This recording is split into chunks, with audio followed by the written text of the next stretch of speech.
여러분, 혹시 자신의 능력을 인정받지 못해 좌절했던 경험이 있으신가요? 주변 사람들은 빠르게 성공의 사다리를 오르는데 나만 제자리 걸음을 하는 것 같아 초조했던 적이 있으신가요? 우리 주변에는 어릴 때부터 두각을 나타내는 사람도 있지만 시간이 흐른 뒤에야 비로소 자신의 재능을 발견하고 빛을 발하는 사람들도 많습니다. 인생의 성공 시기는 사람마다 다르니까요. 오늘 우리가 함께 알아볼 대기만성의 이야기는 삼국시대 중국의 한 장수와 그의 사촌 아우의 이야기입니다. 이 이야기는 단순히 과거의 고사가 아니라 오늘날 우리에게도 깊은 위로와 교훈을 전해줄 것입니다. 늦게 피는 꽃이 왜 더 아름다운지 그 이유를 함께 찾아볼까요? 중국 삼국시대, 혼란스러운 전쟁의 시기였습니다. 한나라의 권위는 무너져 내리고 각지에서 군벌들이 세력을 키우며 천하를 호령하던 때였죠. 그 중에서도 위나라를 세운 조조는 뛰어난 정치가이자 군사가로 수많은 인재를 등용하여 자신의 세력을 키워나가고 있었습니다. 그의 휘하에는 수많은 장수와 신하들이 있었는데 그 중에서도 특히 빼어난 인물이 있었으니 바로 최염이었습니다. 최염은 타고난 풍채와 뛰어난 재능을 지닌 사람이었습니다. 키는 7척이 넘었고 얼굴은 옥처럼 반짝이며 눈빛은 별처럼 빛났습니다. 그는 말을 타고 활을 쏘는 무예뿐만 아니라 시를 짓고 글을 쓰는 문예에도 뛰어났습니다. 조조는 그런 최염을 첫눈에 알아보고 중용했고 최염은 조조의 신임을 한몸에 받으며 승승장구했습니다. 최염은 내가 본 사람 중 가장 뛰어난 인재다. 그의 지혜와 용기는 천하에 견줄 사람이 없다. 조조는 종종 신하들 앞에서 최염을 이렇게 칭찬했습니다. 최염은 조조의 신임에 부응하여 전장에서는 용맹을 떨쳤고 조정에서는 현명한 정책을 제안했습니다. 그의 명성은 날로 높아져 갔고 백성들도 그를 존경하고 따랐습니다. 하지만 같은 집안에서 자란 최염의 사촌 아우 최임의 상황은 정반대였습니다. 최임은 키가 작고 얼굴은 보기 흉했으며 말투도 어눌했습니다. 겉으로 보기에는 도무지 인재라고 할 만한 구석이 없었죠. 하지만 그의 가슴 속에는 큰 뜻과 재능이 숨겨져 있었습니다. 어릴 때부터 책을 좋아해 밤낮으로 독서를 했고 전략과 정치에 관한 깊은 통찰력을 가지고 있었습니다. 그러나 아무도 최임의 재능을 알아주지 않았습니다. 친척들은 그를 보면 코웃음을 치며 뒤에서 수군거렸습니다. 저 사람이 최염의 사촌 동생이라고? 어쩜 이렇게 차이가 많이 나는 거야? 그러게 말이야. 같은 집안에서 태어났다는 게 믿기지 않을 정도로 다르지. 최염은 하늘이 내린 인재인데 최임은 글쎄, 평생 그저 그런 사람으로 살 것 같아. 이런 말들이 최임의 귀에 들어올 때마다 그의 마음은 깊은 상처를 입었습니다.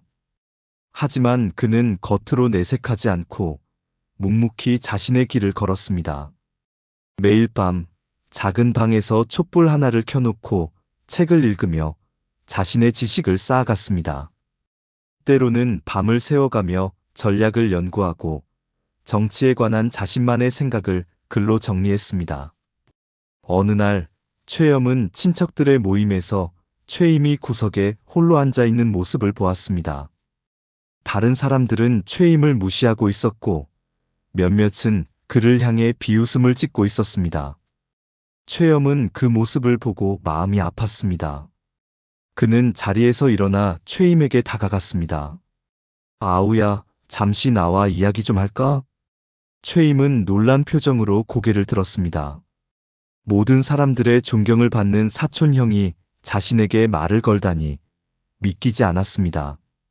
그는 조심스럽게 고개를 끄덕이며 최염을 따라 정원으로 나갔습니다. 달빛이 정원을 밝게 비추는 조용한 밤이었습니다. 최염은 정원의 도리자에 최임을 앉히고 자신도 그 옆에 앉았습니다. 잠시 침묵이 흐른 뒤 최염이 입을 열었습니다. 아우야, 나는 네가 어떤 사람인지 알고 있다. 최임은 놀란 눈으로 최염을 바라보았습니다. 형님, 무슨 말씀이신지. 최염은 미소를 지으며 계속 말했습니다. 네가 매일 밤 책을 읽고 공부하는 것을 알고 있다. 네가 쓴 글도 몇 편 읽어보았지. 내 안에 큰 재능이 숨어 있다는 것을 나는 안다. 최임의 눈에 눈물이 고였습니다. 그동안 아무도 자신의 노력을 알아주지 않았는데 가장 존경하는 사촌형이 자신을 인정해주다니 그것은 최임에게 큰 위로가 되었습니다. 형님, 저는 항상 형님처럼 되고 싶었습니다. 하지만 저는 형님과 달리 타고난 것이 없어서. 최염은 고개를 저으며 최임의 말을 끊었습니다. 큰 종이나 큰 솥은 하루아침에 만들어지는 법이 없네. 마찬가지로 큰 인물도 대성하기까지는 오랜 시일이 걸리게 마련이야. 내가 보기에 자네도 대기만 성형이니 당장의 불우에 낙심하지 말고 자기 역량을 더욱 갈고 닦는데 노력하게나. 그러면 반드시 이 형보다 더 큰 그릇으로 빛을 더하게 될 것이야. 최임은 최염의 말에 깊은 감동을 받았습니다. 지금까지 자신을 무시하던 사람들의 말 때문에 자신감을 잃고 있었는데 최염의 격려는 그에게 새로운 희망을 주었습니다. 형님, 정말 그렇게 생각하십니까? 저같이 보잘것없는 사람도 언젠가는. 최염은 확신에 찬 목소리로 대답했습니다. 그럼 큰 그릇은 만드는데 시간이 오래 걸리지만 일단 완성되면 그 쓰임새가 더욱 크고 오래가는 법이야. 너는 지금 단련되고 있는 중이야. 이 시간이 너를 더 큰 그릇으로 만들고 있다는 걸 잊지 마라. 그날 밤 이후 최임은 완전히 달라졌습니다. 그는 더 이상 다른 사람들의 시선이나 말에 신경 쓰지 않았습니다. 오직 자신의 능력을 키우는데 모든 정성을 쏟았습니다. 낮에는 조조의 군대에서 말단 병사로 복무하며 실전 경험을 쌓았고 밤에는 책을 읽고 전략을 연구했습니다. 시간이 흘러 몇 년이 지났습니다. 조조의 세력은 더욱 커졌고 최염은 여전히 그의 신임을 받으며 높은 자리에 있었습니다. 그러나 최임은 아직도 낮은 직책에 머물러 있었습니다. 친척들은 여전히 그를 무시했고 어떤 이들은 그를 보며 비웃기까지 했습니다. 보라고, 최염의 사촌 동생이라는 사람이 아직도 저 모양이야. 몇 년이 지나도 달라진 게 없네. 그러게 말이야. 아무리 노력해도 타고나지 않으면 소용없는 거야. 하지만 최임은 이런 말들에 흔들리지 않았습니다. 그는 최염의 말을 가슴 깊이 새기고 자신만의 페이스로 계속해서 성장해 나갔습니다. 그러던 어느 날 위나라와 총나라 사이에 큰 전쟁이 일어났습니다. 조조는 최염을 선봉장으로 삼아 대군을 이끌고 총나라를 공격했습니다. 최임도 그 군대에 속해 있었지만 그는 여전히 낮은 직책에 있었기에 전략회의에 참여할 수 없었습니다. 전쟁은 처음에는 위나라에게 유리하게 진행되었습니다. 최염의 뛰어난 지휘 아래 위나라 군대는 연전연승했고 총나라의 영토를 점점 잠식해 들어갔습니다. 그러나 전세는 갑자기 바뀌었습니다. 총나라의 명장 제갈량이 계략을 써서 위나라 군대를 함정에 빠뜨린 것입니다. 위나라 군대는 깊은 계곡에 갇혀 앞으로도 뒤로도 가지 못하는 상황이 되었습니다. 식량과 물은 점점 줄어들었고 병사들의 사기는 땅에 떨어졌습니다. 최염은 여러 가지 방법을 시도했지만 제갈량의 치밀한 계략을 뚫지 못했습니다. 이때 최임이 최염을 찾아왔습니다. 형님, 제가 한 가지 계책을 생각해 보았습니다. 최염은 지친 표정으로 최임을 바라보았습니다. 그는 이미 모든 방법을 시도해 보았지만 실패했습니다. 그러나 최임의 진지한 표정을 보고 그의 말을 들어보기로 했습니다. 말해보거라, 아우야. 최임은 자신이 연구한 지형도를 펼치며 설명했습니다. 제갈량은 우리가 정면으로 돌파하려 할 것이라고 예상하고 있습니다.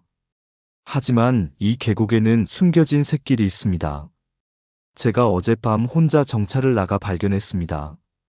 이 길을 통해 소수의 정예병만 빠져나가 제갈량의 본진을 기습한다면 승산이 있을 것입니다. 최염은 최임의 설명을 듣고 놀랐습니다. 그는 이 지역을 수없이 정찰했지만 그런 새끼를 발견하지 못했습니다. 그는 의심스러운 눈으로 최임을 바라보았습니다. 정말 그런 길이 있는가? 만약 네 계책이 실패한다면 우리 모두가 죽을 수도 있다. 최임은 자신감 있게 대답했습니다. 제 목숨을 걸고 장담합니다. 이 계책은 반드시 성공할 것입니다. 최염은 잠시 고민했습니다.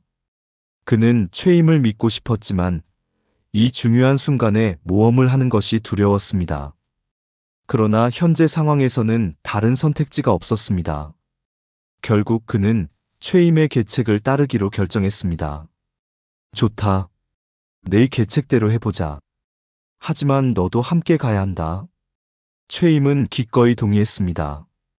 그날 밤 최염과 최임은 100명의 정예병을 이끌고 최임이 발견한 새끼를 통해 계곡을 빠져나갔습니다. 길은 매우 좁고 위험했지만 최임의 안내 덕분에 그들은 무사히 통과할 수 있었습니다. 새벽녘 그들은 제갈량의 본진 근처에 도착했습니다. 제갈량은 위나라 군대가 계곡에 갇혀 있다고 생각하고 경계를 소홀히 하고 있었습니다. 최염과 최임은 이 기회를 놓치지 않고 기습 공격을 감행했습니다. 기습 공격은 대성공이었습니다. 제갈량의 군대는 혼란에 빠졌고 제갈량 자신도 겨우 목숨만 부지한 채 도망쳤습니다. 이 승리로 위나라 군대는 계곡에서 탈출할 수 있었고 전세는 다시 위나라에게 유리하게 돌아갔습니다. 전쟁이 끝난 후 조조는 이 승리의 공을 누구에게 돌려야 할지 물었습니다. 최염은 망설임 없이 최임을 가리켰습니다. 이번 승리는 전적으로 제 사촌 동생 최임의 공입니다. 그가 숨겨진 새끼를 발견하고 계책을 세웠기에 가능했습니다. 조조는 놀란 표정으로 최임을 바라보았습니다. 그는 지금까지 최임을 거의 알아보지 못했습니다. 최임은 겉으로 보기에는 평범하고 보잘것없어 보였기 때문입니다. 네가 정말 그런 계책을 세운 것이냐? 최임은 겸손하게 대답했습니다. 예, 전하. 하지만 이것은 제 형님 최염의 가르침 덕분입니다. 그가 저를 믿고 기회를 주셨기에 가능했습니다. 조조는 깊은 생각에 잠겼습니다. 그는 최임의 눈을 자세히 살펴보았고 그 안에서 깊은 지혜와 결단력을 발견했습니다. 조조는 갑자기 크게 웃으며 말했습니다. 과연 대기만성이로구나. 겉모습만 보고 사람을 판단했던 내 잘못이다. 이제부터 너는 나의 참모가 되어 나를 도와라. 이렇게 해서 최임은 마침내 자신의 재능을 인정받고 조조의 참모로 발탁되었습니다. 그의 지혜와 전략은 위나라의 발전에 큰 기여를 했고 시간이 흐를수록 그의 명성은 더욱 높아졌습니다. 결국 그는 최염의 예언대로 재상의 자리에까지 올라 황제를 가까이에서 보필하게 되었습니다. 최염은 자신의 사촌 동생이 마침내 빛을 발하는 모습을 보며 진심으로 기뻐했습니다. 그는 최임에게 말했습니다. 보라, 내가 말했지 않았던가? 큰 그릇은 늦게 완성된다고. 너는 이제 진정한 대기가 되었다. 최임은 감사의 눈물을 흘리며 최염에게 깊이 고개를 숙였습니다. 형님, 만약 그날 밤 형님께서 저에게 용기와 희망을 주지 않으셨다면 저는 지금 이 자리에 없었을 것입니다. 형님의 그 말씀이 저를 여기까지 이끌어 주었습니다. 대기만성. 저는 이 말을 평생 가슴에 새기고 살겠습니다. 이 말은 단순히 큰 그릇은 늦게 완성된다는 뜻을 넘어 겉모습이나 초기 성과로 사람을 판단해서는 안 되며 진정한 재능과 가치는 시간이 지나야 비로소 드러난다는 깊은 교훈을 담고 있습니다. 최임의 이야기는 당시 많은 사람들에게 희망과 용기를 주었습니다. 자신의 재능이 아직 빛을 발하지 못했다고 낙심하던 사람들은 최임의 사례를 통해 포기하지 않고 계속 노력할 수 있는 힘을 얻었습니다. 그리고 이 이야기는 세대를 거쳐 오늘날까지 전해져 우리에게도 여전히 큰 울림을 주고 있습니다. 노자의 도덕경에도 이와 유사한 구절이 있습니다. 큰 네모는 모서리가 없고 큰 그릇은 늦게 만들어진다. 라는 구절은 진정으로 크고 위대한 것은 시간이 걸리며 완벽함을 향해 천천히 나아간다는 철학을 담고 있습니다. 최임의 이야기와 노자의 가르침이 합쳐져 대기만성은 오늘날 우리가 알고 있는 깊은 의미의 사자성어가 되었습니다. 그것은 단순히 늦게 성공한다는 의미를 넘어 인내와 끈기, 자기 개발, 그리고 진정한 가치의 발견에 관한 지혜를 담고 있습니다. 대기만성은 클대, 그릇기, 늦을만, 이룰성으로 구성된 사자성어입니다. 직역하면 큰 그릇은 늦게 완성된다는 뜻으로 뛰어난 인재나 위대한 업적은 시간이 오래 걸려 완성된다는 의미를 담고 있습니다. 이 사자성어는 단순히 성공이 늦게 온다는 표면적 의미를 넘어 인간의 성장과 발전에 관한 깊은 철학적 통찰을 담고 있습니다. 댁이라는 표현에서 기는 단순한 그릇이 아니라 쓰임새가 큰 도구나 인재를 의미합니다. 고대 중국에서는 특히 청동으로 만든 잭이나 종, 속과 같은 중요한 일회용 그릇을 기라고 불렀는데 이런 큰 그릇들은 만드는데 많은 시간과 정성이 필요했습니다. 이러한 제작 과정의 비유를 통해 위대한 인재나 업적이 형성되는 데에도 긴 시간과 노력이 필요하다는 의미를 전달하고 있습니다. 만성은 늦게 이루어진다는 뜻으로 여기서 늦게라는 것은 단순히 시간적으로 늦다는 의미를 넘어 충분한 시간을 들여 완성도를 높인다는 의미를 내포합니다. 급하게 서두르지 않고 자연의 이치에 따라 차근차근 성장하고 발전한다는 의미가 담겨 있는 것이죠. 노자의 도덕경에 나오는 큰 네모는 모서리가 없고 큰 그릇은 늦게 만들어진다라는 구절은 이 사자성어의 철학적 기반을 제공합니다. 여기서 큰 네모는 모서리가 없다는 것은 진정으로 완벽하고 위대한 것은 날카로운 모서리나 결점이 없다는 의미입니다. 그리고 이러한 완벽함은 시간을 들여 천천히 다듬어질 때 비로소 가능하다는 것이 큰 그릇은 늦게 만들어진다는 구절의 의미입니다. 대기만성은 동아시아의 전통적인 교육관과 인재관에도 깊은 영향을 미쳤습니다. 유교 문화권에서는 사람의 성장과 학습에 있어 서두르지 않음의 가치를 중시했습니다. 공자도 서두르지 않고 차근차근 배우면 지식이 쌓이고 욕심내지 않고 꾸준히 행하면 덕이 쌓인다고 가르쳤습니다. 이는 대기만성의 정신과 맥을 같이 하는 것으로 교육과 인격 형성에 있어 시간을 들인 깊이 있는 성장을 중시하는 관점을 보여줍니다. 현대 사회에서 대기만성의 의미는 더욱 중요해지고 있습니다. 빠른 성과와 즉각적인 결과를 중시하는 현대 사회에서 이 사자성어는 우리에게 진정한 가치와 성장에 필요한 시간과 인내의 중요성을 일깨워줍니다. 특히 조기 교육과 빠른 성취를 강조하는 교육 환경 속에서 대기만성은 아이들의 자연스러운 성장 속도를 존중하고 각자의 페이스로 발전할 수 있는 여유를 주는 교육 철학의 기초가 될 수 있습니다. 또한 대기만성은 현대 사회에서 중년 이후에 새로운 도전을 시작하는 사람들에게도 큰 위로와 용기를 줍니다. 나이가 들어서도 새로운 분야에 도전하고 성장할 수 있다는 믿음은 대기만성의 정신이 현대적으로 재해석된 모습이라고 할 수 있습니다. 대기만성의 본질은 단순히 성공이 늦게 온다는 것이 아니라 진정한 가치와 깊이 있는 성장은 시간과 경험, 그리고 끊임없는 자기 개발을 통해 이루어진다는 깊은 통찰에 있습니다. 이는 빠른 성공과 즉각적인 결과만을 추구하는 현대 사회에서 우리가 다시 한번 되새겨봐야 할 중요한 가치입니다. 여러분의 삶에서는 어떤 대기만성의 순간이 있었나요? 혹은 지금 이 순간 자신의 성장이 더디게 느껴져 좌절하고 계신가요? 기억하세요. 큰 그릇은 하루아침에 만들어지지 않습니다. 당장의 성과가 보이지 않더라도 꾸준히 노력하고 자신을 믿는다면 언젠가는 반드시 여러분만의 빛나는 순간이 찾아올 것입니다. 최염이 최임에게 했던 말처럼 여러분에게도 말씀드리고 싶습니다. 당장의 불우에 낙심하지 말고 자기 역량을 더욱 갈고 닦는 데 노력하세요. 그러면 반드시 더 큰 그릇으로 빛을 더하게 될 것입니다. 여러분만의 대기만성 이야기는 어떻게 써내려가고 싶으신가요?